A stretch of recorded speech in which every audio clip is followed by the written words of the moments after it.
The day I found out about you was one of the happiest days of my life. I mean, what woman doesn't want to hear the words, "You're pregnant"?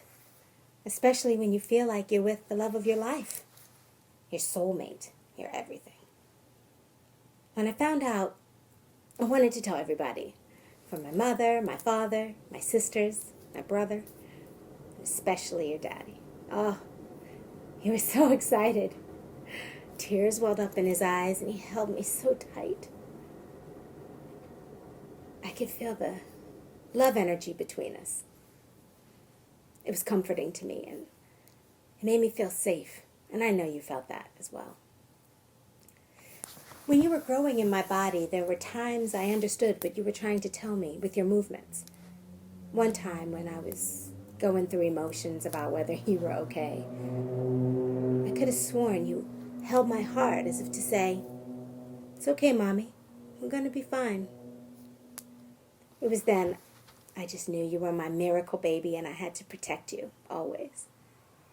And then on that night, on July 24th, you came into the world, my sweet baby Leo's son. You were so handsome and chocolate.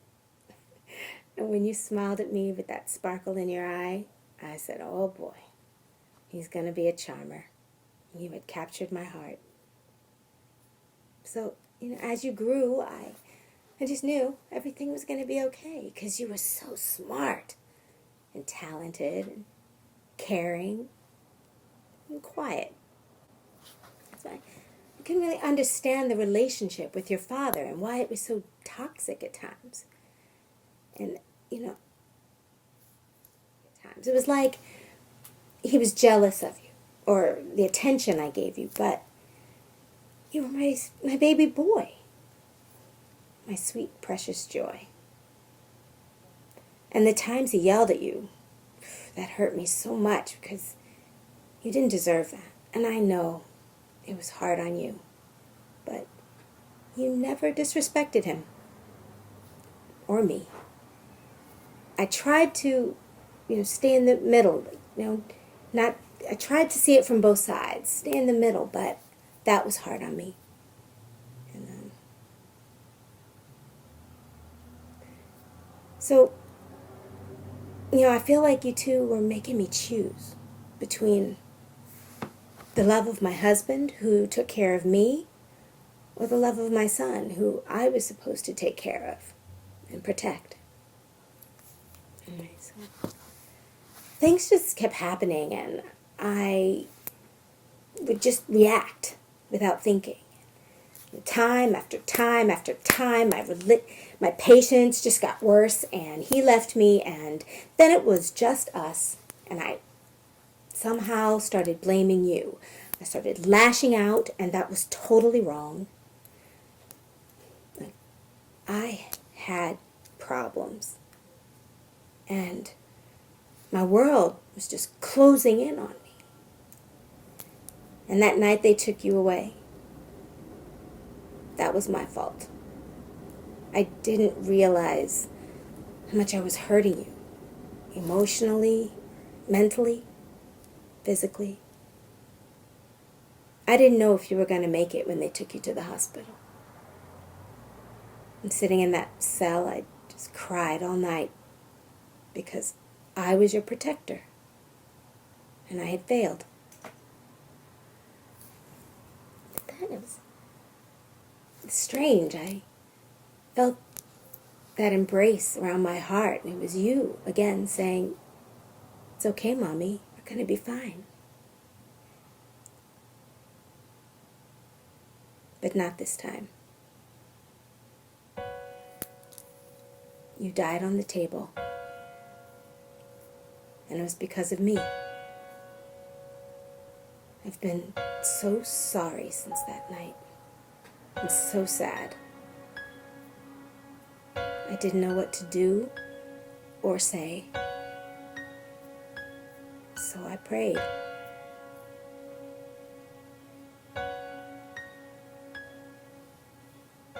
I found out shortly after that God had other plans, and He brought you back and gave us another chance. And Since then, I've served my time and gotten the help I needed. And you, for some reason, have forgiven me for my past. Because of you, I now help parents who have anger issues and hardships communicating with their children. But the best thing is that you and I have the best relationship a mother and son can have. And you have given me another chance at life. You forever have that hold on my heart. And I am so blessed to have my Leo son. A child should never have to worry about someone hurting him, especially his mother.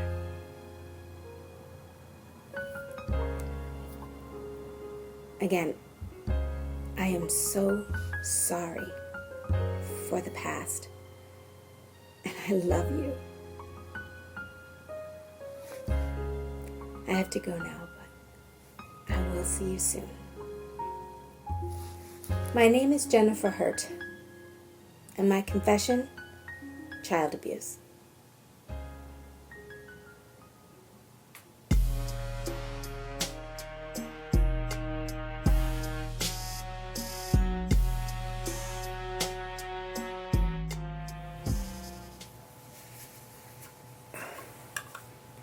Oh, hey. Thank goodness. Oh. Not used to talking to people. That's not my thing. You know, some people say I'm a little bit of an introvert, because I'm always by myself. If I'm not by myself, I kind of make myself by myself. And I wonder sometimes, where did that come from? That's personality trait. I do remember something happened with my mom. Somebody did something to my mom. And my mom was so angry, she just cut them off. And up to the day that she passed, she never spoke to them again.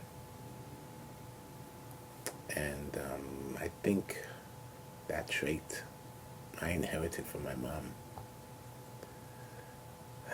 People say that, I was a lot like my mom, which I always thought was a blessing, of course. When something similar happened to me, I had liked this girl, and a so-called friend of mine went and told her, "Oh, Greg likes you." I didn't tell him to say that, and it really pissed me off. I cut him off. I totally stopped talking to him, ignored him like he didn't even exist. And I didn't have a problem with that. People say you hold grudges. Well, so be it. I hold a grudge.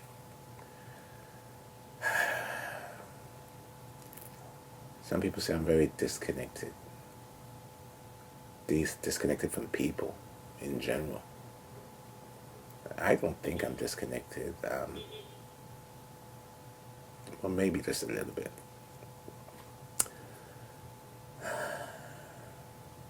A lot of my friends invite me to different events, and one instance invited me to this party.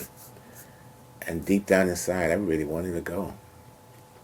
But something inside me says, no, you don't need to go. You don't need to be around people. Stay home. And I didn't go. Later that evening, I found out that same party that I didn't go to, they had drugs. They had alcohol. Somebody called the cops on them, and the place got raided. So just imagine, if I went, I would have been in all that mess. And I could have been staying home, chilling.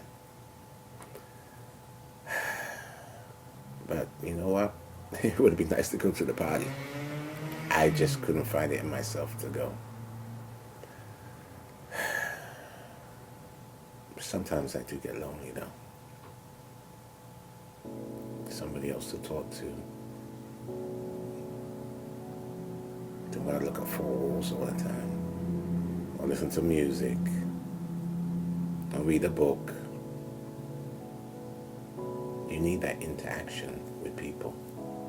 That's part of being human, I guess. Growing up, a lot of people misunderstood me. They just thought I was distant. You don't socialize with people. Why is that? Is there something wrong with you? I think there's a part of me that, as a middle child, I always felt I was by myself. So I got used to it. Got used to being by myself. To a point that it became normal for me. Even at family events, I'd be in my room and hear a party going on downstairs and out in the backyard. And I'd go down and I'd stay for a minute. I'd get a plate of food and I'd disappear right back into my room. This is my family. And I choose to be by myself.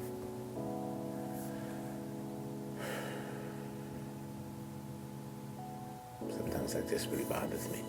Why am I like that? I gotta accept people for the way they are, and I guess I would want people to accept me for the way I am. But all in all, I think just being this way has made me a stronger person, made me independent. So if I have to be by myself, I'm okay with it. I think I would want to be more sociable, interact more with people. And at this age, I think I'm learning a little bit more how to do that. But I have to get out of this being by myself, being an introvert. And yes, I spent 98% of my life by myself. Will that change?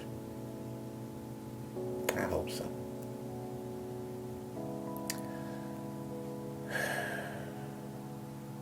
I guess time will tell. My name is Greg Williams, and my confession is social abuse.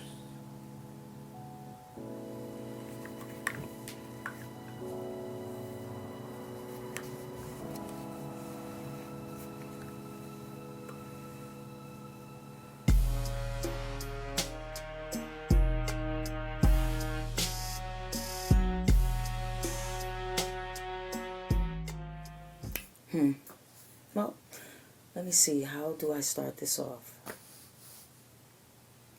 I never got love from my mother, and my father, he showed me that his love was leaving us. Yes, I know the definition of love. It's a strong attraction or affection for a person, including sexual desires. But see, that's where the problem starts for me. I never had that kind of seriousness or affection for anyone.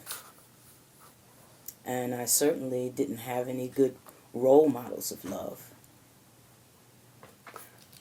The one thing that I do know is that if you don't love yourself, you definitely can't love anybody else. As I remember it, I never really had a reason to love anyone. And I didn't have people in my life to teach me that solid foundation of self-love. Oh, wait a minute. There was this one guy, and his name was Joel Thomas. And when I tell you, he was the finest man I've ever seen in my life. When we first met, I felt his energy so strong. It was like the world would stop every time we were around each other. That man was so sweet to me. And on me. I could do no wrong in his eyes. Love? Perhaps. But, see, that was the number one problem. Because he would tell me, and that just wasn't special at all. I mean, I couldn't appreciate someone that special in my life at that time, so I just felt like it was a waste of time. Don't get me wrong. It felt good. But, see, there was an emptiness inside me when it came to those kinds of feelings. I never knew how to appreciate that feeling stuff. I mean, you do remember me talking about my mother and my father, right? Well, that continued on to this day.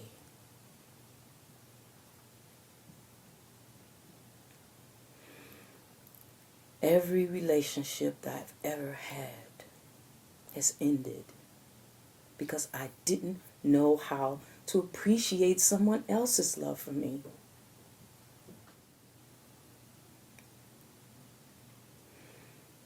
And that hurt. Because I would see other people enjoying their relationships and their love and romance. And I didn't know who to turn to for the answers or who could help me or if I could ever be helped. Every time someone would start getting close or showing me affection, I would pull back, and that would just end it all. Were there times when I felt like I could love? Yeah. But like I said, I was afraid. I was afraid because of the love that was given to me in the beginning. It was made of nothing but sadness and abandonment. I just didn't know how to appreciate someone else's love for me. I have to admit, I had love right in the palm of my hands. But I just used it to keep myself from being hurt. I would disguise my feelings as to not be hurt, and at the same time I would ignore or be suspect of someone else's love. But it was only to protect myself from those same feelings of sadness and abandonment. But with time comes growth, understanding and healing, and for me, God. You know,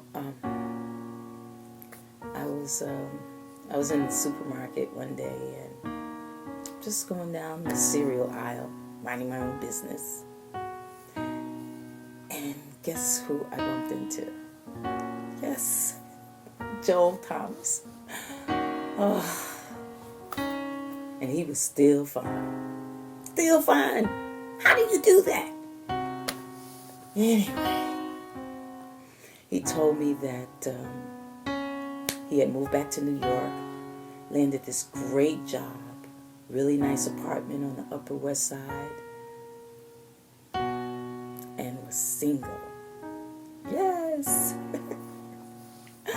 So we went out to dinner, and it was delicious. We talked for hours about everything. He told me that he knew about my love challenges and how my parents affected me on that delicate issue. He even said that's why he never forced a relationship on me. Oh. But we're dating now. And I appreciate and love him even more.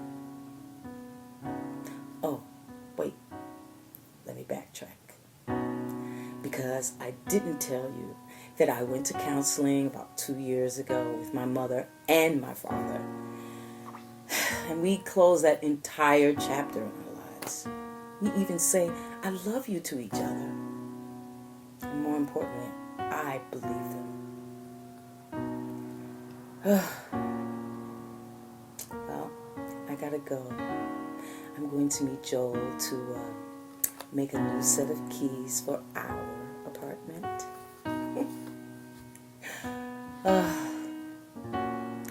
My name is Rondina Smith, and my confession is love abuse.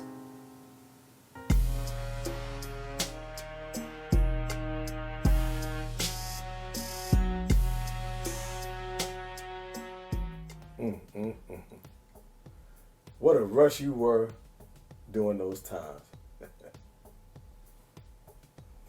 Hey, let me tell you a little something about me. I was good, real good. And when I was in my zone, I couldn't lose at anything. And I had a system. Man, I remember me and my main man, Slim Jackson. That was my man. Man, we would go from one place to another place. I'm talking about even the corner bodega. And win, and win some more. You see, that was the good thing. And the bad thing. But you see, the winnings was always good. You know, I would bet on just about any and everything that I felt I could win at. You know, to better myself and to better my family. You know, I would bet on the horses, sports, the weather. Times people will wake up. Hey, yo, check this out. Even baby gender. Yeah. I was good, y'all. Yeah, you know I do. I was real good. I mean, I set up my wife and our 3 children big time with my winnings. You know, times was really good. And we can go and do whatever it is that we wanted to do. You know, as long as, you know, I had my career. Well, that's what it felt like to me. You see, we were living high off the hog, if you know what I mean. I'm talking about the finest food, traveling, cars, jewelry. You name it, we did it. Everything was going good. Everything. Until I realized, yeah. Until I realized that I had a problem. Remember when I said I was a winner? Well, you see, I said that because eventually you're going to lose. You see, when you're doing well and you in that zone, you don't ever think that you're going to fall. You see, you bet small at first. Then the bets get bigger and bigger and bigger. Till you realize you just bet your car. Just bet your life savings. You just bet your house. You get so caught up till you lose sight on who you are, who's around you, who your friends are. Let me tell you, that's a dangerous thing. You know, I started running with the wrong crowd, thinking I needed more wealth. Let me tell you, everything went from gold to crap so quickly. I didn't know what to do. I didn't know how to recover. I was in denial. You know, I was scared, unstable. I started drinking and being impulsive. To make a long story short, I lost. Lost my wife. Lost my children. Lost all of my savings. And most of all, I lost myself.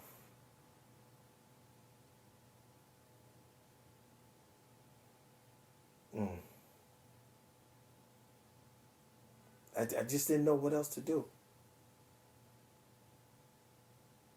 Lost myself.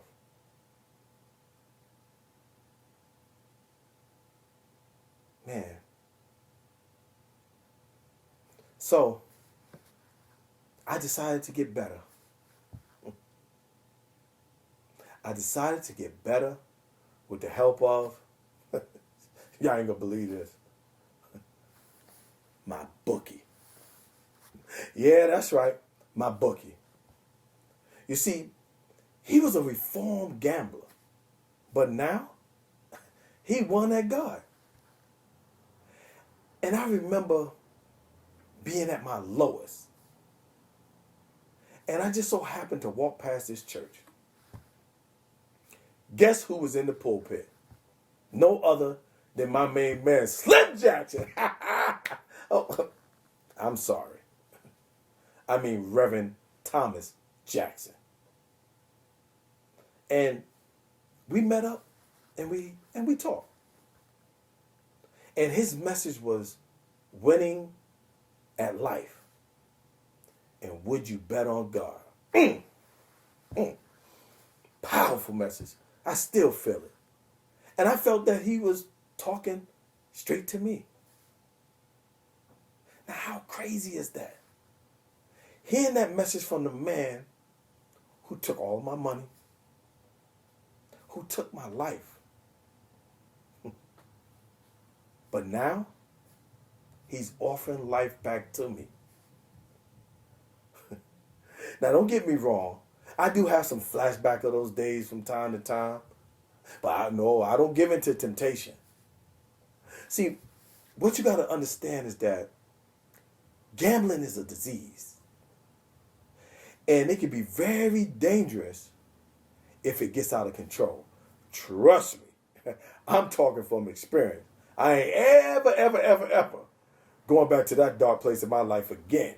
I mean, even though it was some decent times. Yeah. Oh, yeah. I forgot to mention, even though me and Mary couldn't reconcile, I see my children on a regular basis.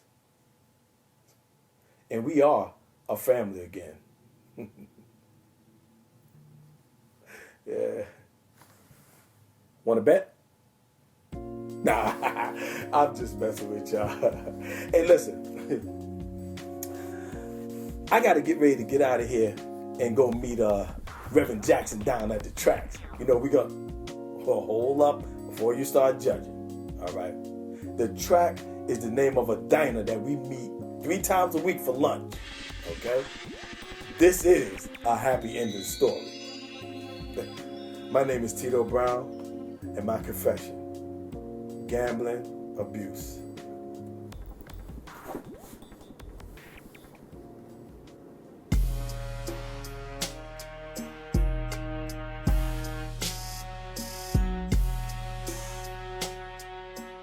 Boy, let me start off by saying when I was first introduced to you at around age 14, I really didn't like you. I mean, we would get together and hang out, but you really had to grow on me. But I remember that night that we really connected. And from that time on,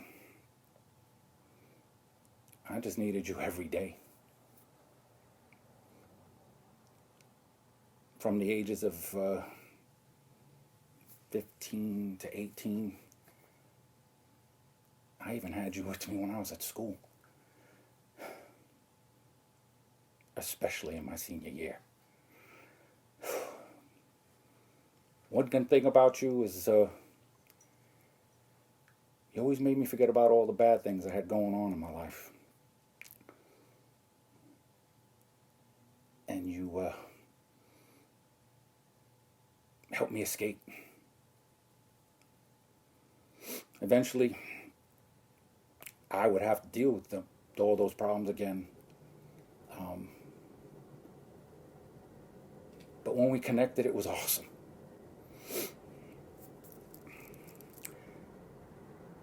The one thing about you is you always made me feel like I could conquer the world, like I could beat anyone at anything. But on the other hand, there was times you made me feel really horrible, especially in the morning. You affected my relationships with Mom, Dad, Ricky, and Carol. I realized that you were the problem when my mood started to change and anxiety would just take control of me. I started feeling dizzy. At times, even blacking out. I'd get agitated. I felt lonely and fearful and very, very aggressive. People said I needed you, but I didn't believe that was true. I felt like I had everything under control. Until that night.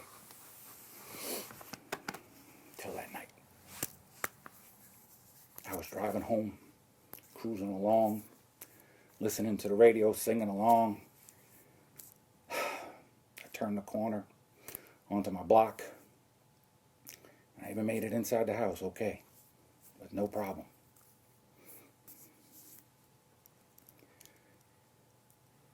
Until I woke up the next day to the sounds of my mom crying. I came out of my room.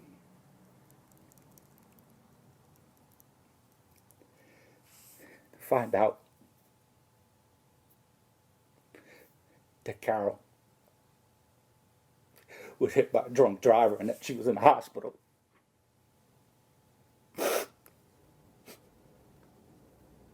To this day, I thought I remembered everything about that night. It seemed like I forgot about the part. I forgot about that thud I heard as I turned onto my block.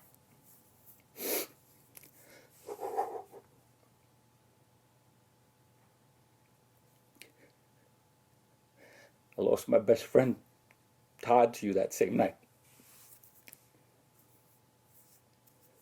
When he crashed his car into a lamppost. You ruined my dad and I back then because we always needed an escape. And it was always you that provided it.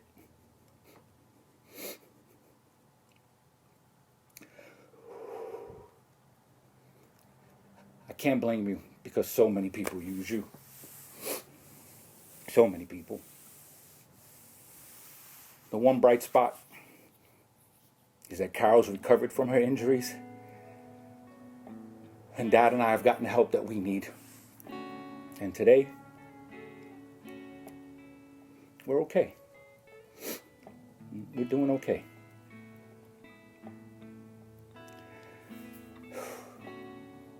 What people need to try and understand is that alcohol is just a band-aid that you try to put over a whole host of problems that you have going on.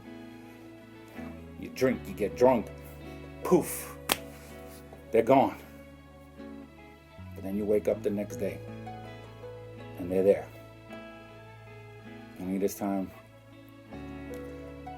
you have that nice hangover to go along with it, and even some memory loss. Sure, you can go out and drink, socially, party, and have fun. But you must have some sort of self-control and take responsibility when you indulge.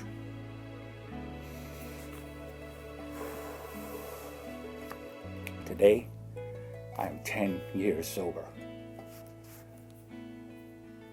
My dad, 20, without a drink. My sister Carol has fully recovered from her injuries. She forgives me.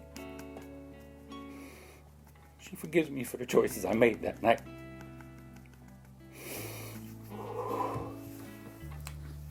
Today, I'm a counselor at a local AA in the town where I live. I've started a nonprofit called I'm Sober, No Thank You.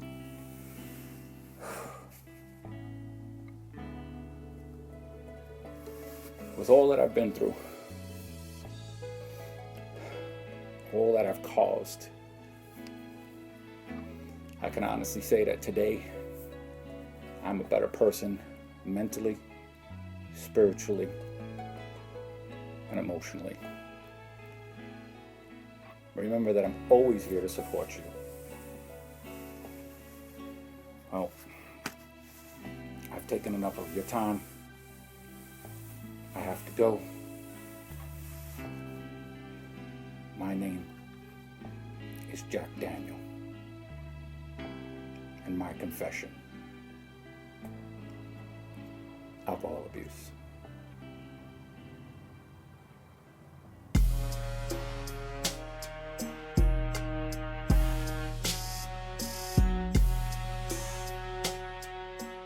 You know, I could never believe that I would love so hard that I would disregard just about everything and everyone in my life.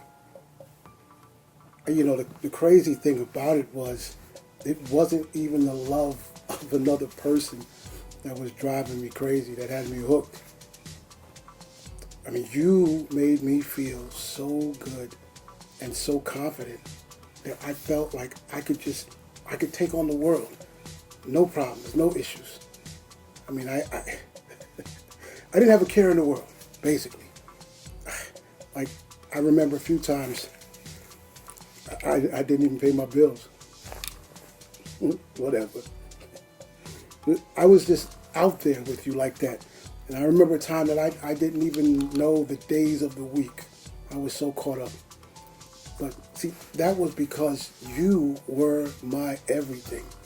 You were my high and my low, you know, my joy and my pain, you know, my life and my death. Almost. And when things started to get out of hand with me, you know, you just gave me that space. You gave me that peace, that solace, that escape. Well, until you left me. And then I was back in the same place, back in the beginning. That's why I had to find a new love, something stronger, something that wouldn't let me go so quickly, you know, so easily. Just something a little bit more dependable. And I found that new love. My new love was a combination of legal and illegal companionship. You know what I mean. And that's when I started to drift away from my family because I didn't need them. They felt like I needed help.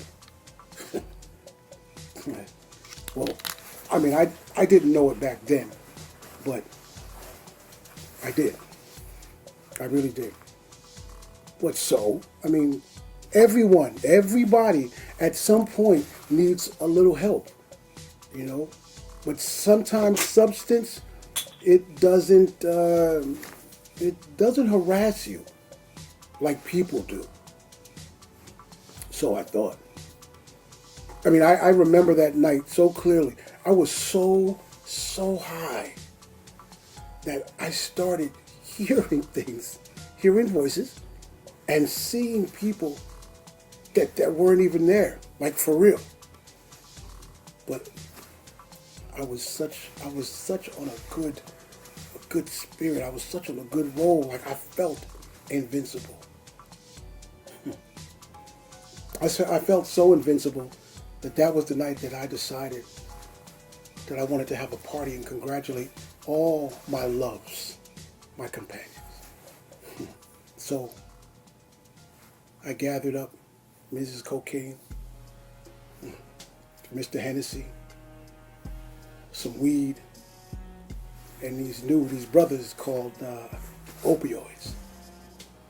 And we partied together all night long. All night long. And that was the night that I realized that I wasn't so invincible. Because while I was asleep, I saw my life, my whole world, my job, my dog, and my son. And as these things were spinning, they kept moving further and further away out of my grasp. I couldn't grab them. And then all of a sudden, out of nowhere, this old man pops up. And he starts talking and he goes, "Did I create you for you just to destroy yourself? Is your life so bad that you want to bring all this pain and strife and misery to your family and friends? Do you hate yourself so much that you're just going to give up on yourself?" And then he paused and he stepped back. And in this familiar voice, he said this next. He said, "This is my fault. So I'm going to say something to you that I've never said to you before in life." And then he said, I love you." Yeah. I never heard him say that before. So after I woke up like 2 weeks later in the hospital from my sleep, my family kept telling me how I was talking a lot in my sleep. And they said one of the last things that I said before I woke up was, "I love you too, Dad." See? I had never heard him say that. Well, when he was alive, I hurt my family. I hurt my friends. I disconnected from God, and most of all, I disappointed my dad. I did pills, heroin, cocaine, drank during my time.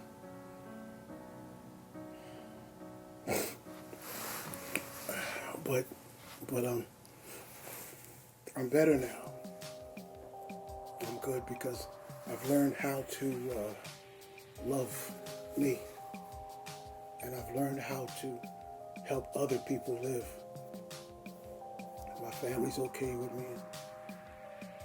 I've made strides with friends, and I've got a good relationship now with God, and I've made my peace with Dad. Hey, listen, please do me a favor. Always remember to love yourself first, because if you can love yourself, then you can deal with anything, and you can help others. And don't ever forget that there's always somebody, whether they say it or not, that loves you. Hell, I don't even know you, and I love you. Well, I gotta go. Gotta go get a haircut and get cleaned up because I got a date. Thanks for listening. Steve Jackson, my confession, drug abuse.